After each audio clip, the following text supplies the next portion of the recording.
Halo teman, selamat datang di channel yang satu ini. Hehehe, Eits, channel ini adalah berisi cerita tentang alur Donghua yang keren. Penasaran? Yuk segera langsung markiden, mari kita dengar. Tapi sebelum itu, jangan lupa like dan subscribe-nya ya. Battle Through to Heaven.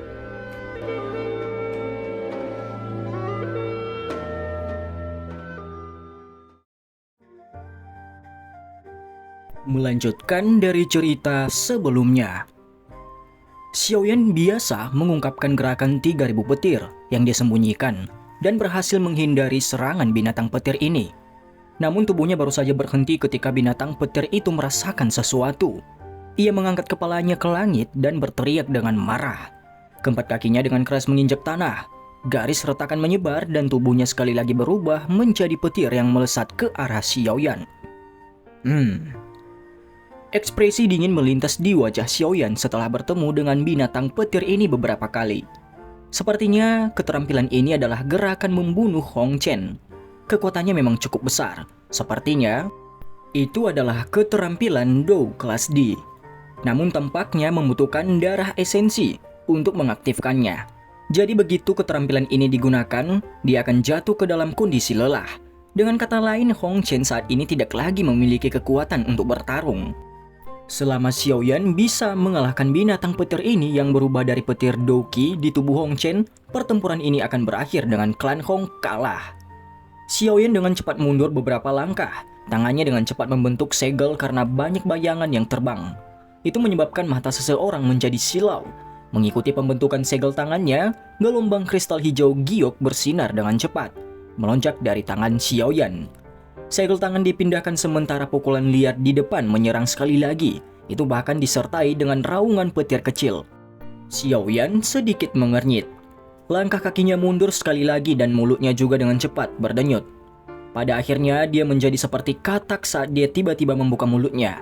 Segera, auman singa harimau yang menggugah jiwa menyerbu ke langit. Gelombang sonik tiba-tiba menyebar dari mulut Xiaoyan dengan cepat. Dalam menghadapi tabrakan langsung dengan gelombang sonik itu, tubuh binatang petir yang menerkam ke depan berhenti dengan segera. Petir di sekujur tubuhnya berkedip liar seperti listrik. Keempat anggota tubuhnya juga bergesekan dengan tanah saat dipaksa mundur puluhan meter, sebelum akhirnya berhasil memblokir sepenuhnya kekuatan gelombang sonik. Kekuatan dari gelombang sonik baru saja tersebar ketika mata binatang besar itu berkedip. Raungan rendah dikeluarkan. Tubuh besarnya menerkam ke depan seperti harimau lapar yang telah menemukan mangsanya. Segera dia melompat puluhan meter ke depan sebelum muncul di atas kepala Xiaoyan. Mulutnya yang buas tertutup cahaya kilat dengan kejam menggigit ke kepala Xiaoyan. Xiaoyan tidak mundur lagi saat menghadapi gigitan liar dari binatang petir itu. Kecepatan di mana tangannya membentuk segel menjadi lebih cepat. Sesaat kemudian, mereka tiba-tiba berhenti dan kristal hijau giok yang cerah bersinar dengan cepat dan diaglomerasi menjadi sidik jari energi misterius. Jejak tangan energi hijau giok ini hanya seukuran telapak tangan saja. Seluruh tubuhnya memancarkan kilau kristal, tampak seolah-olah itu dibuat oleh kristal berwarna hijau yang memberinya penampilan yang sangat indah. Tidak hanya penampilannya yang cantik, tetapi energi yang terkandung di dalamnya juga cukup menakutkan. Sementara sidik jari terbentuk, sosok gelap di atas kepala Xiaoyan juga dengan cepat tiba. Senyum dingin muncul di wajah Xiaoyan saat dia mengangkat kepalanya. Tubuhnya mengelak dan lengannya melengkung dengan cara yang aneh sebelum menekan ke kepala binatang petir itu. Segel pembalik laut.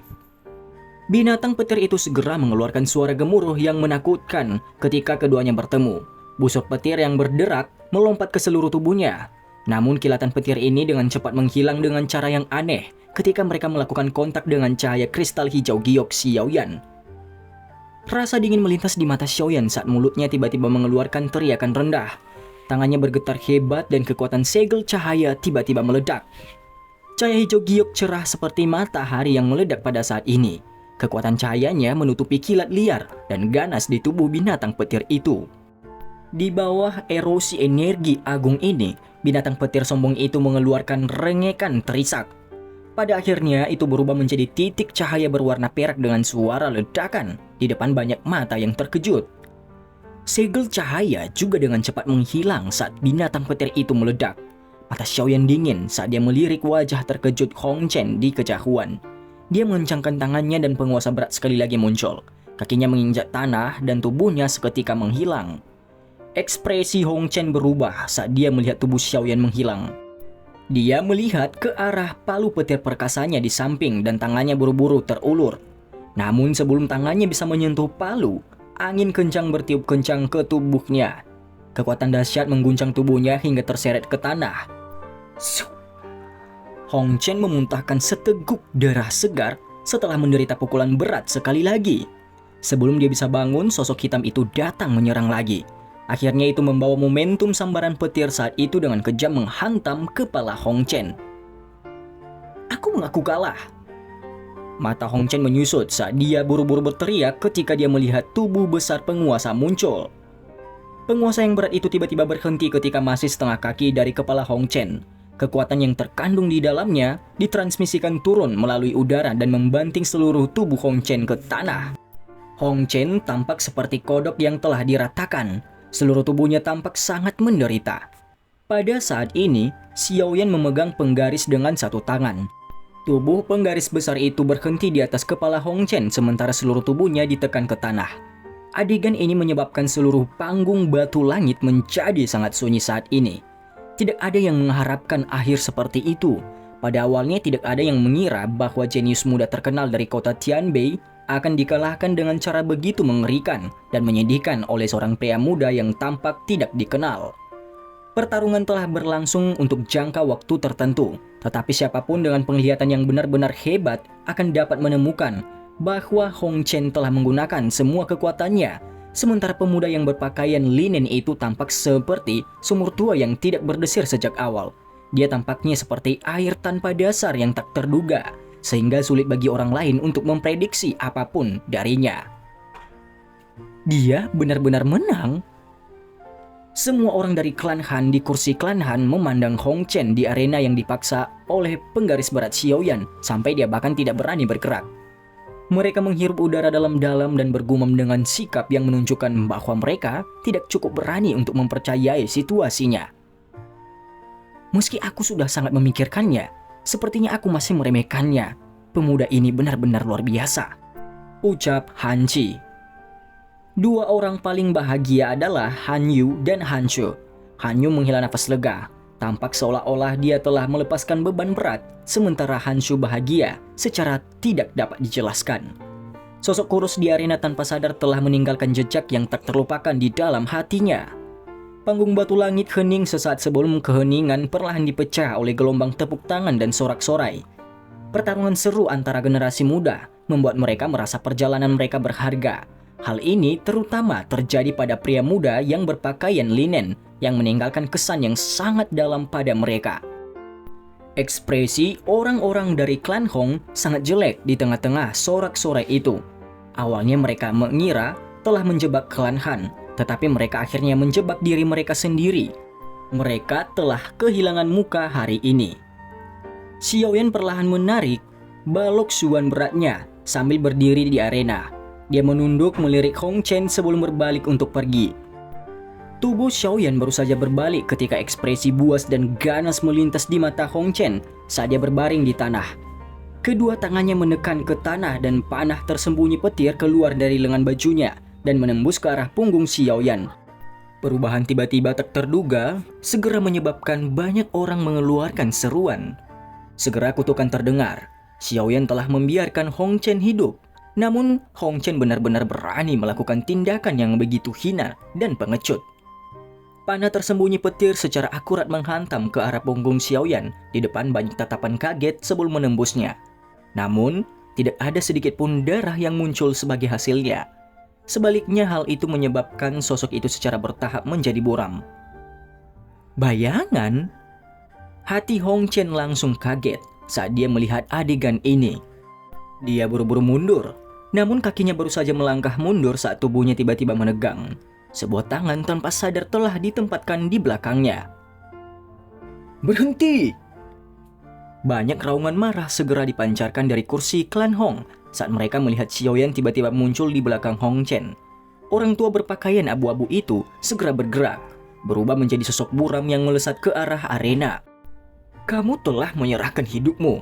Jangan salahkan siapapun kecuali dirimu sendiri," ucap Xiaoyan. Suara lembut ditransmisikan ke telinga Hong Chen, sementara hawa dingin yang menakutkan menyebar di hatinya. Sebelum dia bisa memohon belas kasihan, sebuah kekuatan telah ditembakkan dengan kejam ke punggungnya. Seteguk darah segar dimuntahkan dengan liar dan tubuh Hong Chen jatuh dengan lemah. Akhirnya, kepalanya membentur ke tanah. Xiaoyan melepaskan nafas dan menendang pada saat yang sama, mengirim tubuh Hong Chen terbang. Pria tua berpakaian abu-abu yang sedang bergegas akan menyerang ketika dia melihat Hong Chen menembak ke arahnya. Dia segera melambaikan lengan bajunya dan kekuatannya berkurang. Tangannya meraih Hong Chen dan buru-buru mengamatinya. Tiba-tiba, ekspresi pria itu menjadi suram. Hong Chen memang masih memiliki sisa nafas, namun pembuluh darah di tubuhnya telah benar-benar dipatahkan oleh telapak tangan Xiaoyan. Dengan kata lain, bahkan jika Hong Chen disembuhkan, kemungkinan dia akan lumpuh. Tatapan pria tua berpakaian abu-abu itu menyeramkan saat dia menoleh ke Xiaoyan. Dalam kemarahannya yang ekstrim, dia akhirnya tertawa. "Bagus, bagus. Anda benar-benar berani membunuh seseorang dari pavilion petir saya. Bocah, kamu pasti akan menyesal."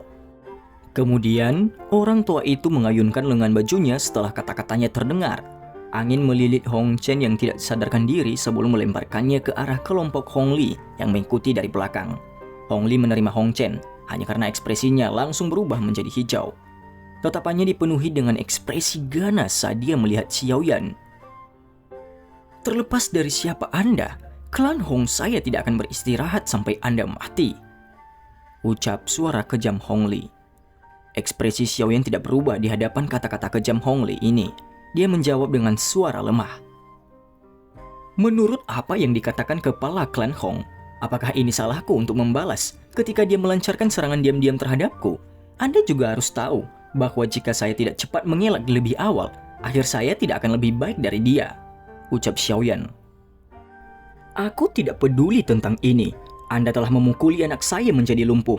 Aku akan menggunakan hidupmu sebagai pembayaran." Hong Li berbicara dengan cara yang buas. Xiaoyan tertawa terbahak-bahak. "Kamu tidak perlu mengatakan apa-apa lagi. Hari ini, Anda tidak akan bisa melarikan diri." Tatapan pria tua berpakaian abu-abu itu dengan dingin menatap Xiaoyan saat dia perlahan berkata, "Sebelum itu, bagaimanapun kamu harus memberitahu diriku yang tua ini, di mana kamu telah mempelajari gerakan 3000 petir. Pavilion petir angin pasti tidak memiliki murid sepertimu," ucap pria berpakaian abu-abu itu. Xiaoyan mengernyitkan alisnya sedikit. Dia sudah ketahuan, tetapi jadi bagaimana jika dia memberitahunya? Perubahan tak terduga yang terjadi di arena menyebabkan panggung batu langit menjadi jauh lebih sunyi. Semua orang saling memandang, merasa tidak yakin tentang apa yang telah terjadi. Dari cara mereka melihatnya, Hong Chen pantas terluka parah. Lagi pula, pihak lain telah melepaskannya, tapi dia benar-benar melancarkan serangan diam-diam. Akhir seperti itu adalah sesuatu yang pantas dia dapatkan. Tentu saja, karena kekuatan klan Hong di kota Tianbei, tidak ada yang berani menyuarakan pikiran di dalam hati mereka. "Hong Li, apa yang kamu lakukan?" Orang lain mungkin tidak mengatakan apa-apa, tetapi klan Han pasti perlu melangkah maju. Segera sekelompok sosok manusia bergegas turun dari platform tinggi sebelum akhirnya memasuki arena dan muncul di samping Xiaoyan. "Hong Li, Hong Chen sudah dikalahkan dalam pertandingan hari ini. Apakah klan Hong kalian memakan kata-kata sendiri? Panggung batu langit adalah cincin pertempuran alami kota Tianbei. Hidup dan mati seseorang tergantung pada takdirnya saat bertarung di tempat ini. Jangan bilang kalau klan Hong kamu tidak tahu aturannya," ucap Han Chi. Wajah Hong Li berkedut sedikit setelah ditegur oleh Han Chi. Kekejaman di matanya melonjak saat dia dengan marah tertawa. "Aku tidak peduli, bocah ini telah menyakiti putraku. Klan Hong pasti tidak akan membiarkan semuanya terjadi. Apakah klan Han Anda ingin memulai perang dengan klan Hong saya karena ada orang luar?" ucap Hong Li. Wajah Han Chi menjadi suram. Tatapannya menatap Hong Li saat suara dinginnya bergema di atas arena. Xiaoyan adalah seseorang yang telah diundang oleh klan Han kami. Jika kita meninggalkan dia setelah dia meminjamkan tangan klan Han kita, siapa lagi yang berani membantu klan Han di masa depan? Bahkan jika Anda ingin menggunakan perang sebagai ancaman, saya akan dengan jelas menyatakan bahwa klan Han akan melindungi Xiaoyan, ucap Han Chi. Klan Han harus melangkah maju bahkan jika mereka perlu memulai perang dengan klan Hong untuk orang luar terlepas dari keuntungan atau kerugian untuk melakukannya. Jika mereka mundur saat ini, reputasi klan Han akan menjadi buruk. Di masa depan, mereka bisa melupakan tentang bertahan hidup di kota Tianbei. Han Chi dengan jelas memahami hal ini. Oleh karena itu kata-katanya sangat tegas saat dia mengucapkannya, tidak ada sedikit pun keraguan.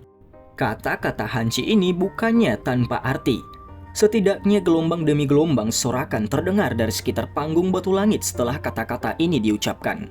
Melihat bahwa Han Chi bertekad untuk melawannya, ekspresi Hong Li segera menjadi sangat jelek.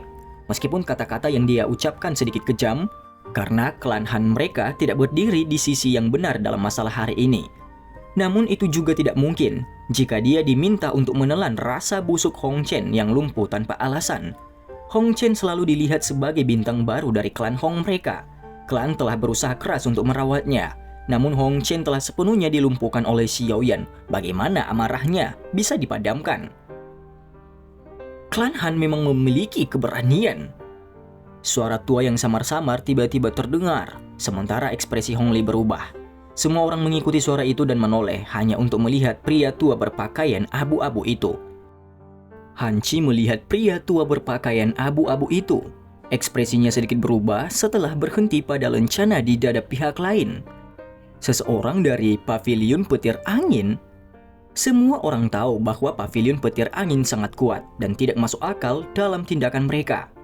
Orang-orang di sana juga sangat sombong. Itu menyebabkan orang lain tanpa sadar merasa khawatir. Bolehkah saya tahu siapa nama senior ini? Han Chi menangkupkan kedua tangannya dan dengan sopan bertanya. Meskipun paviliun petir angin utara hanyalah salah satu dari 4 paviliun, itu pasti jauh lebih kuat dari klan Han mereka. Karena itu Han Chi secara alami takut merendahkan pihak lain. Aku adalah Chen Yun dari paviliun petir angin utara. Orang tua berpakaian abu-abu itu mengangkat matanya. Suaranya masih tetap tanpa ekspresi. Chen Yun? Bukankah nama itu milik salah satu dari 4 sesepuh agung paviliun petir angin utara, Penatua Yun? Hati Han Chi menegang saat mendengar nama ini saat dia bertanya dengan cemas. Anda memang layak menjadi kepala klan Han dengan memiliki pemahaman yang cukup baik tentang paviliun petir angin saya. Orang tua berpakaian abu-abu itu tersenyum tipis saat dia menjawab. Chen tua pasti bercanda. 4 sesepuh agung, Feng, Yun, Lei, Dian, semuanya terkenal di wilayah utara dataran tengah. Bagaimana mungkin generasi muda ini tidak tahu tentang mereka? Han Chi menengkupkan tangannya dan tersenyum. Dengan segera dia berkata, Cheng tua, Xiaoyan memang agak terlalu berat dalam masalah hari ini. Namun bilah dan tombak tidak memiliki mata saat bertarung. Cedera dan kematian adalah hal biasa, ucap Han Chi. Pria tua berpakaian abu-abu itu melambaikan tangannya dan memotong kata-kata Han Chi.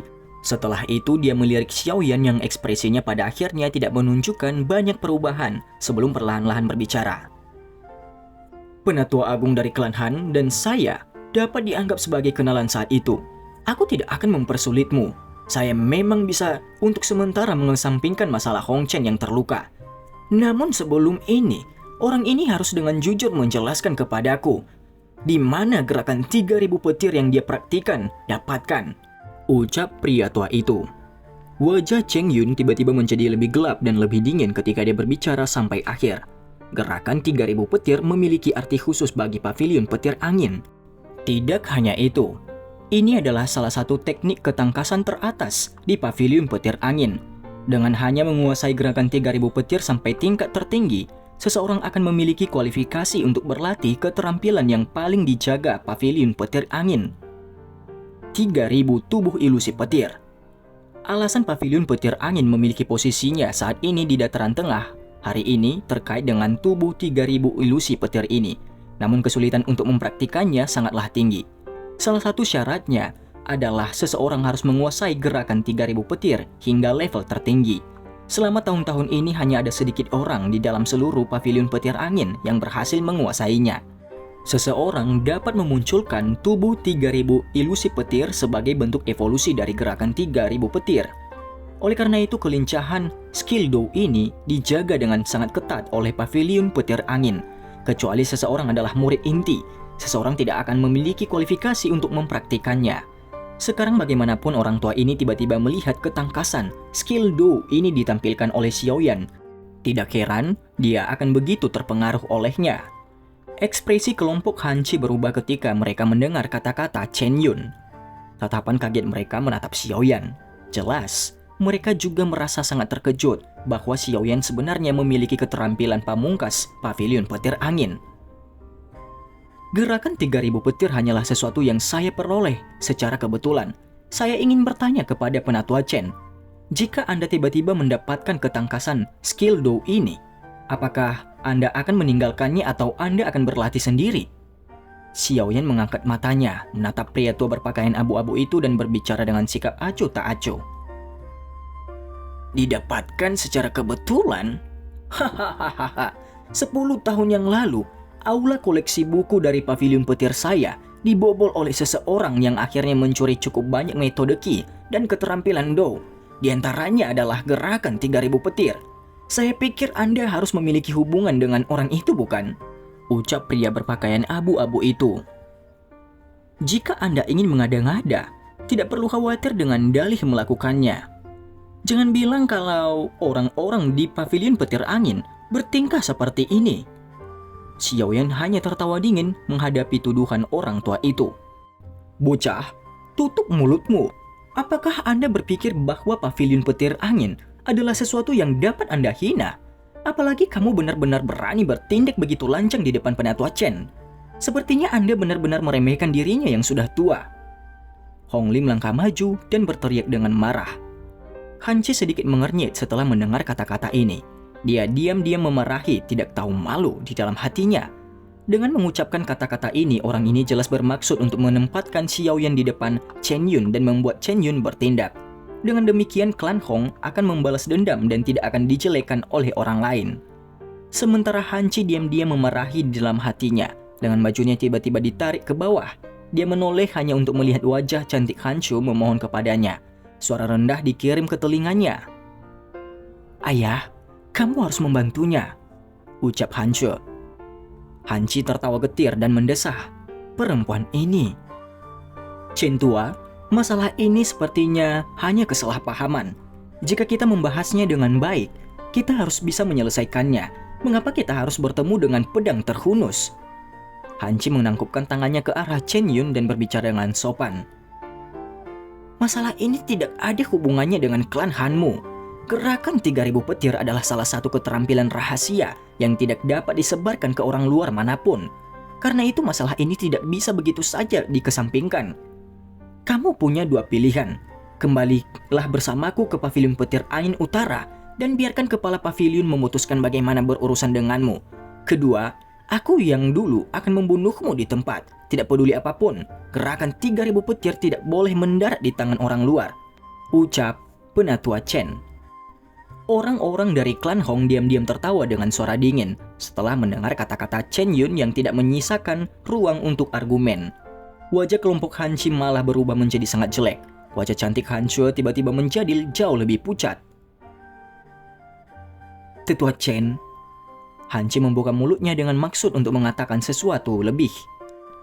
Hanci, aku hanya mengizinkanmu berbicara begitu banyak karena tetua agung dari klan Han. Jangan gagal untuk menghargai kebaikan. Masalah ini bukanlah sesuatu yang bisa kamu campur tangani. Jika kamu benar-benar ingin melakukannya, klan Hanmu kemungkinan besar tidak akan mampu menahan amukan dari pavilion petir angin. Chen Yun dengan dingin berteriak. Ekspresi Hanci berubah sedikit setelah mendengar teriakan dingin Yun Chen.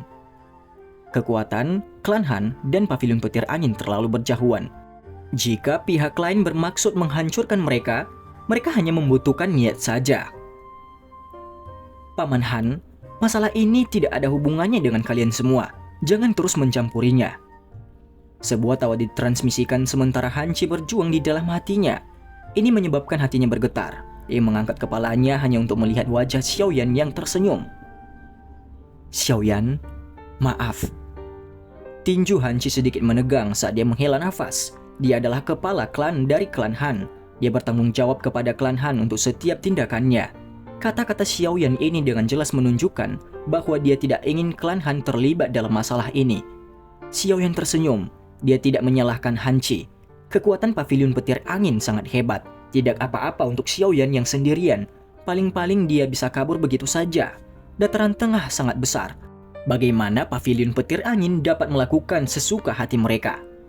Namun jika dia ingin melibatkan klan Han akan menjadi bebannya. Oleh karena itu Xiaoyan masih sangat tenang. Oh, tidak disangka kamu masih memiliki kesetiaan. Chen Yun dengan dingin tertawa. Tangan keriputnya perlahan terulur dari lengan bajunya saat dia berkata dengan lemah. Karena itu masalahnya, apakah kamu berencana untuk mengikutiku kembali ke pavilion petir angin? Atau apakah kamu ingin aku yang dulu bertindak dan melumpuhkanmu? Xiaoyan tiba-tiba tertawa saat dia melihat wajah Chen Yun yang acuh tak acuh. Dia menggelengkan kepalanya. Saya tidak tertarik dengan pavilion petir angin Anda. Oleh karena itu saya tidak akan pergi. Chen Yun mengangguk. Niat membunuh di matanya melonjak. Kalau begitu, kamu memilih jalan yang kedua. Xiaoyan perlahan mengangkat kepalanya. Kebanggaan melintas di wajah muda dan tampannya saat dia membuka mulutnya dan tersenyum. Adapun untuk melumpuhkanku, sejujurnya kamu masih belum memenuhi syarat untuk melakukannya dengan kekuatanmu yang belum mencapai level bintang 5 Douzong, ucap Xiaoyan. Dan cerita pun bersambung. Terima kasih telah mendengarkan cerita Mimin sampai di sini ya. Dan jangan lupa nantikan cerita selanjutnya.